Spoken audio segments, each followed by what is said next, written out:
So here's the rules of the game. We have, I mean, when I'm looking up here and what you are looking at, it's like the all-star team. You've heard several speak, and you know what they talk about. We also have John Alpert, who's an expert in almost everything, but particularly in depression. Tony Weiner, another geriatric psychiatrist. We have Jefferson Prince here, who's a child psychiatrist. And I think you know everybody else. So the rules of the game are we have microphones around, and we'll try and spread it around the room. There are also cards if you want to get them up, and we can sort through, especially when there's numerous questions on the same topic.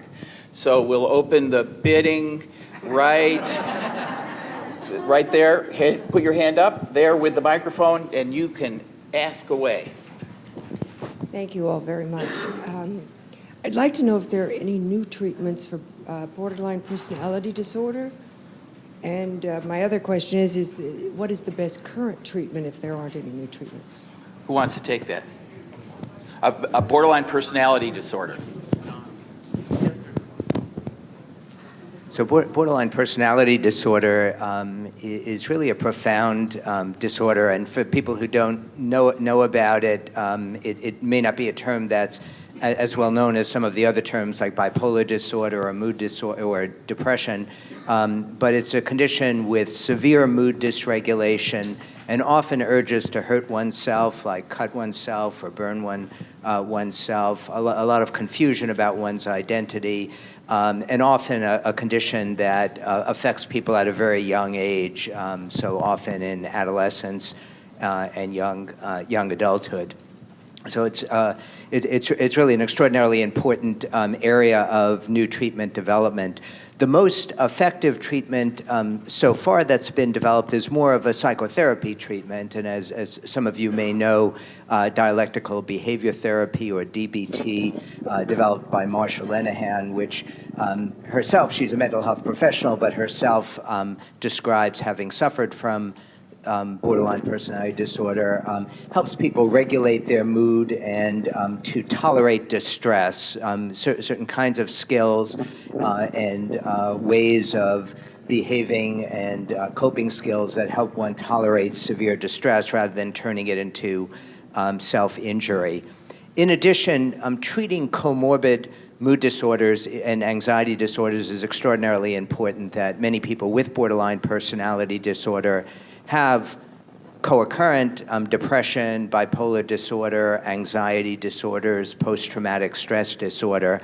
And so medication treatments have largely been devoted to treating those. And we use the usual medications, whether it's mood stabilizers for bipolar disorder or all of the resourceful kinds of antidepressants for depression that Dr. Fava and others we're talking about. So there's not a single pharmacological treatment that's been specific to borderline personality disorder, but trying to be as assertive as we can in treating the comorbid conditions that make borderline personality disorder even more difficult and more disabling and distressing.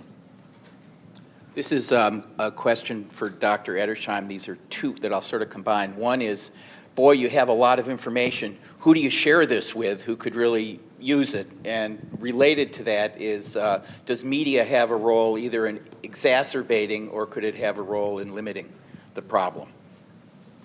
You got it.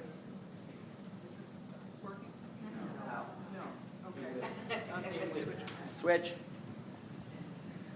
So those are very wonderful questions. I'm going to start with to whom should we convey this information? And I think the answer is there are two levels of conveying the information. One is clinically in disseminating the best standards of treatment and evaluation. So, for example, earlier in my career, I was a consultant on inpatient psychiatric units, in courtrooms, in court clinics, to try to help figure out what risk category someone might fall into. Not particularly whether a certain individual will become violent or not, because we're not that good at predicting that. We can use actuarial and clinical data and current risk data to see how will we ameliorate risk. no one wants to predict violence. We should be preventing violence, right? All of this effort in predicting violence really doesn't amount to much unless you start preventing some. So the new goals are to actually form these triage and evaluation treatment teams to go into high-risk settings, like school settings and federal and state law enforcement agencies, to try to actually use what we do know about risk prediction in categories, and then not just say, oh, you're risky or you're not, because we're particularly poor at that, but say, under what conditions would you be less risky as a person? Perhaps if you didn't have a gun in your home. So we routinely ask, do you have a gun in your home? Perhaps if you had a coherent treatment plan where you were compliant with your medications, where someone was helping you monitor your treatment compliance and your response with medications, and people who were addressing a lot of the social factors that I mentioned in terms of, did you just lose your job? Do you have any job skills? Did you just become homeless? Are you in distress? So the solutions are complicated. At MGH and the Center for Law, Brain, and Behavior, at our Center for Law, Brain, and Behavior, we are educating judges, prosecutors, defense attorneys, and probation officers one-to-one. We have a seminar at Harvard Law School every year where 100 people, 100 teams apply, and then 10 teams are selected. So we do this on a one-to-one basis with rotating clinicians who are psychiatrists, psychologists, neuroscientists, and addiction specialists. And we do this one-to-one because this is an important systemic problem to address, and we need to address it on the large scale with education and on the day-to-day scale with clinical intervention. So that's really our program. There was one other question, and I'll be very brief, and that is, can the media help? Absolutely. I couldn't be more impressed with calls from the media, which I've had recently, trying to seek the truth about the relationship between mental illness and violence, and printing the truth, which is that really is not the place to put your efforts if you're interested in large-scale amelioration of gun violence in this country. And they have been accurately reporting the small increases in risk, and under what circumstances, and the larger demographic of violence in the United States. So I've been very impressed and heartened. Thank you. Yes. My question is for Dr. Judith Ehrstein. I just wonder to what extent Hollywood, with all of its violent movies, have an influence on young, angry teenagers or impressionable teenagers. I find they should be banned. Sorry about that. Well, I'm going to sidestep the ban issue because I would like to remain employed. But on other I agree with you about desensitization to violence. But before we make a conclusion about Hollywood, we need and have had actually some studies. These are studies and court cases which actually put First Amendment expression rights alongside whether there is data to support, particularly with children, whether exposure to violent video games enhances violence. But you point to something very, very important, which is that it's clear that a certain subset of mass shooters are motivated by notoriety. And many news outlets have voluntarily suppressed using the names of mass shooters to avoid the narrative of notoriety. I'm going to become famous, I'm an anti-hero, I'm going to right the wrongs that have befallen me. And that has been a very productive way to decrease some of the motivation for some of these shooters, and the press has been remarkably responsible about this, trying to toe that very careful line between providing important information about devastating events and not enhancing motivation for aggrandizement and sensationalism. So I agree with you. Thank you. A question for Darren Doherty. It's sort of a two-parter. The question was, in a general sense, what are the other side effects besides memory loss that might come along with some of the treatments you spoke about? And this is kind of a side question. Somebody asked, what about the use of electronic devices, particularly phones and stuff, long-term use for particularly concerned about kids? The major side effect is memory, about 50%. The good news in the majority of cases, it usually is only around the period of time when you're receiving ECT. So it's not like you forget your childhood memories, and after ECT, you're usually able to consolidate memories again. In terms of CNS effects, that's the main one. People, because it's a seizure and muscles tense, they do get muscle relaxants. People may have sore jaws, they may have headaches, those types of things. For some of the other interventions that we talk about, the RTMS really is virtually without side effects, occasional headaches, and it's loud, so people have to wear earplugs. Without earplugs, there's some evidence when this field first started that repeated exposure could lead to some hearing loss. For deep brain stimulation, putting the device in itself is about the same risk as any time you would do a craniotomy, whether to put an aneurysm clip in or to drain a hematoma, which is about a 1% risk of infection and a 1% risk of seizure. So it's no higher or lower. There are stimulation-related risks. If somebody is doing well and the device battery dies or it turns off inexplicitly, they often will worsen very quickly. Conversely, if we turn up the stimulation too high, we can induce hypomania. We published a paper showing that we'd unfortunately achieve that in 45% of our patients. But we can turn the dose down and find a window that's appropriate without the hypomania. What was the second? Oh, the cell phone.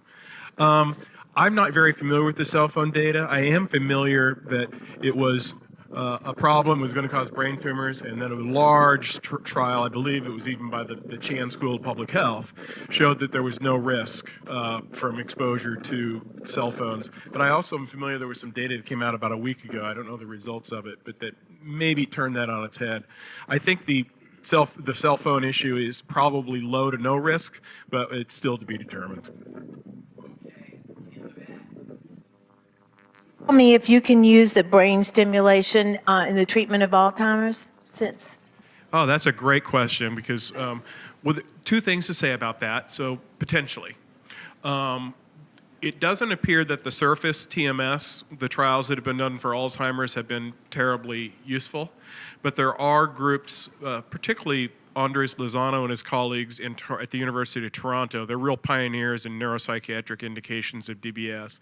They've been putting the deep brain electrodes in an area called the basal nucleus of Maynard, and that's an area that produces most of the acetylcholine in the brain. And the drugs that, with Alzheimer's disease, you get decreased acetylcholine over time, and many of the drugs like Aricept, for example, are anticholinesterase inhibitors, so they're trying to boost acetylcholine. And some of those, it's open label, they haven't done controlled trials yet, but some of the open label data suggests that it can be helpful for some of the cognitive symptoms of Alzheimer's disease. And really what they're doing by stimulating that area where acetylcholine neurons are dying, they're wringing out as much of the acetylcholine as they can from a dying structure. And then for the closed loop deep brain stimulation, we are assessing looking at neurosignals associated with cognitive function and then being able to push that back towards normal. We're doing that because it's funded by the Army for traumatic brain injury, but anything we learn there could then be potentially translated into any other cognitive disorders. Hi, thank you very much. It was an excellent discussion today. I think that we all know that illness of any sort, and particularly psychiatric illness, is not merely illness involving a single patient, but is spectacularly involving a system that includes primary caregivers, family members, maybe perhaps nurses, doctors, other kinds of people in the community. Can you speak at all to what is being done, what can be done, what can be encouraged for the people here who are taking care of individuals with mental illness? Well, it's a wonderful question, and something that is so germane to what we do in geriatric psychiatry, because it is not just the identified patient, it is an experience of family and community, however we define that. So what I suggest is creating what I think of as a team that it is not only the identified patient, but for instance, for office visits, for the primary caretaker of the family to be in the office, certainly to start the treatment and to create a plan that really embraces the patient, family, and community. So this is ongoing care, and it's care which appreciates this experience, that the patient's experience, the older adult patient, has an experience that is not just individual, but that, as I say, it radiates. And so it touches most strongly those who are closest to the patient. Then to create a plan that is ongoing so that there's continuity of care and that we stay in close communication with patients and families so we can enhance, we can tailor that treatment and plan over time as care needs evolve. One question here, just the scope of, from family and the older population, concerns that come up quite a bit. And so I wanted to ask our child psychiatrist here, Dr. Prince, most simply, are video games bad? Yes and no. So video games, first of all, they're not going anywhere. So what we need to do is find out how to use them and be with them. So certainly, as we were talking about earlier, video games that may dehumanize or desensitize, the areas in violence we see are more actually on smaller levels rather than larger levels such as shootings. We just see a dehumanizing effect in terms of things like microaggressions and the way people are really unaware or insensitive to their peer groups and to other adults. And video games, it's important to balance and integrate them into the life of the child, so that the ways to do that really involves two strategies. One is to limit the amount of time people are on them, and that's often poorly received by children, right? So that's the first, and that's the nice strategy. The unnice strategy, very practical, is if you want your child or grandchild to stop doing something, playing a specific game, start playing it yourself.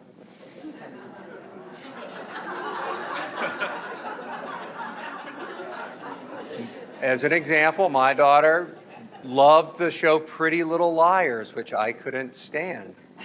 So I educated myself in everything about Pretty Little Liars and would text her friends, when are we watching it, etc. It was a quite effective strategy to end her interest in Pretty Little Liars.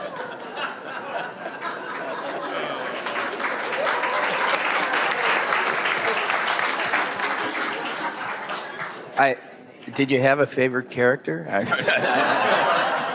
can't tell. Back. Yeah, go ahead, sir. The quality of your research and the faculty is evident by your presentation today. Thank you for what you're doing. I couldn't help but think about something, though, with respect to some of the things that are going on in governmental reform, such as regulation. And Dr. Doherty, you have explained to us, you've had declinations by the FDA, and I'm sure all of you have. And I'm just curious to know, is their staff capable of really understanding what it is you all are trying to do, and is that trying to be improved? This is it's not only here, but it's in so many other areas of regulation.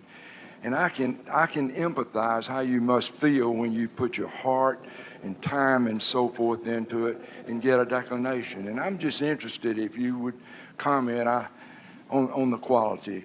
Thank you. Yeah, you can imagine with some of the work that we're pursuing, I actually go down to Silver Spring, Maryland, and we have pre-sub meetings to get approval to do some of the things that we're trying to do. And when I first started that, I had some reservations, because usually they're kind of looked at, the FDA, the reputation is they're kind of stonewallers, and it's more cover themselves. So why let you do something if it puts them at risk? I'll have to say, though, I've been pleasantly surprised. I work within the medical device component, which is smaller of the FDA. These guys could talk about the molecules. But they've actually put together a really nice team of experts in medical devices. And it includes people who clinical trials, engineering, statistics, and the meetings have ended up actually being mutually informative. So my experience on the medical device side was actually, I had the same, I think I was thinking along the lines you were. But I have actually found it to be a very positive experience. And a lot of these are really dedicated professionals who are actually taking lower pay to work for the government, who want to help develop some life-saving technology. So I found it to be a positive experience. Maurice, you can talk about the molecules. Yeah, actually, about 6 years ago, Tom Loughran was the director of the division of psychiatry of the FDA, and he retired. And the day after he's retired, I called him up and I said, Tom, would you like to come and work at Mass General on the other side, helping us get drugs approved and so forth? So he came, he accepted the offer. He's been working as our director of regulatory affairs at Mass General, and he has made a tremendous difference. He's thoughtful, creative, and has been on the side of the regulators for 25 years, so understands all the obstacles. So I think that I'm personally very optimistic that A, there is competence on the other side, and two, that we can be strategic and find ways to accelerate the development of new therapies, to develop new study designs that allow us to more quickly get drugs into the hands of our patients. And I think, overall, there is great progress that we can see. Thanks. Here we go. My question is one for Dr. Edersheim about, and also Dr. Doherty possibly. So we've learned today that the mentally ill brain is not as responsible for these mass shootings as the male brain. And so my question would be, have you identified what it is in the male brain that is different than the female brain that would be responsible for these things? And then is there anything to be done, and perhaps in some Orwellian futuristic move, you could implant every 18 to 24-year-old male with something that could prevent, not to make light of this at all, but I'm just curious about the difference in this electrochemical organ. So as not to lose your job, but still answer the question. Wow. Well, that's a wonderful question. And I think I have some partial answers. Jordan Smoller, premier geneticist at Mass General and on the faculty of the Center for Law, Brain, and Behavior, would say violence is carried on the Y chromosome. I think you were much more polite about it. But of course, mass shootings are overwhelmingly male, 24-1. But let's separate out two different conditions. And so the Center for Law, Brain, and Behavior has a juvenile justice project. And this is why. Because if you want to make a sophisticated cut on this debate, you need to talk about adolescent males and older males. Adolescent males, some of their Y chromosome-fueled aggression is testosterone-driven, some. Some of it is socially determined. Some of it is a matter of social circumstance, alienation, and gang affiliation. But here's the good news. What we have understood, if you're a scholar of the neuroscience of adolescent development, what we've learned in a very happy way over the last 30 or 40 years is that adolescent brains are not mini adult brains, that they evolve in a way that actually is salutary for society, meaning that a lot of the behaviors that you see in young males go away spontaneously as they mature and their brains mature. So, for example, they become less impulsive, they are less risky, they are able to appreciate future risks as opposed to current rewards in a way that is quite different. So that cutoff appears to be at about age 24, 25, 26. So it's no accident when I said all males in that age range of 18 to 24 are at a higher risk, and then they spontaneously desist. We've known this from the psychological literature as well as the neuroscience literature. They simply stop. They have wives, they have jobs, they have stereo equipment, well, not anymore, but they have large screen televisions or whatever they have that occupies them and that they want to keep. They become invested in the world and they simply stop. And those are the ones that are even more invested in criminal activity than your average bear. So the good news about the Y chromosome for desisting adolescents is that they stop, even if they're boys. The bad news for mass shootings is that the demographic is different. They are older, average 35, 40, 45. Those brains are done, and they are going to stay in the state they are unless you modify the dynamic risk factors: alienation, poverty, rage, difficult childhoods with the possibility of some conduct disorder. So in that sense, in that population, the reason you're thinking about gun control is that they don't age out, they don't desist, and so the solutions have to be different. And now I'm going to turn it over to Thanks. Karen. One more question. We have it, and the lucky winner is? A question for Dr. Fava. The patient in the video referred to a medication that was added later in her treatment course. And you referred to it as well, I think, as something that was developed at the department, or else the use was developed. I'm just curious what it is. Yes, the treatment is a pill called naltrexone, which is an opioid antagonist that in very, very low doses appears to maintain the benefit of antidepressants. And, we don't know exactly the mechanism by which this compound has this property, but it appears to really kind of sustain the benefit over time. And in fact, we're currently involved with a small biotech company that is trying to develop this clinically. So I could just say a little bit more. So one of the features of drug response was that during even periods of depression, so-called dopaminergic medicines, like in this case it was typically modafinil or Provigil, would relieve the depression, but it would lose its benefit over a period of typically 3-4 days because of the accommodation of the receptors to the increase in dopamine.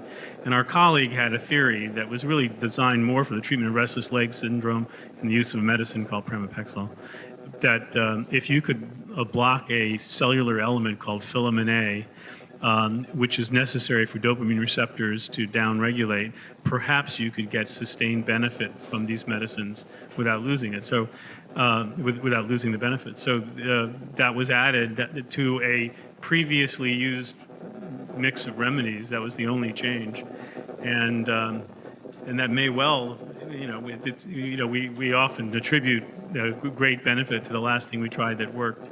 And so that may have been responsible for the sustained benefit. Other things happened. For example, the patient became a rower, which required vigorous exercise, including competing in indoor rowing competitions and so forth. So intense exercise was also a feature of this recovery period as well as all the other things that Olivia referred to, dietary things, meditation, light therapy, other nutraceuticals, fish oil, on and on and on. So although that was the last medication adjustment before what's been a 5 to 6 year remission, absolute remission, literally better than any 5-year period in the history of her life. So I like to think it was our genius and our colleagues' idea, but you never know. These are multi-determined conditions. Thanks. So That's the last question. I got to say something when I think of these folks behind me who you've been hearing managing the questions. If they don't know the answer, they're interested in finding it. And no single one of us can have the depth of expertise in each of these areas to be able to pick up the phone or walk past someone in the hall to add to knowledge, to find a resource is extraordinary. As you've heard a couple times, there have been 50 talks that have happened here over the last 12 years. The strength of the ensemble, the team, is what makes it so hard. Jerry has an expression, he says that at MGH it's hard to reach escape velocity. Now, when I see John here, who left to become the chair of another department, and in the last few weeks I've seen him pretty much weekly at an event, so you're demonstrating that conundrum. So what an honor it is for all of us to be with each other. And this team has guardian angels, and we're going to hear from them now.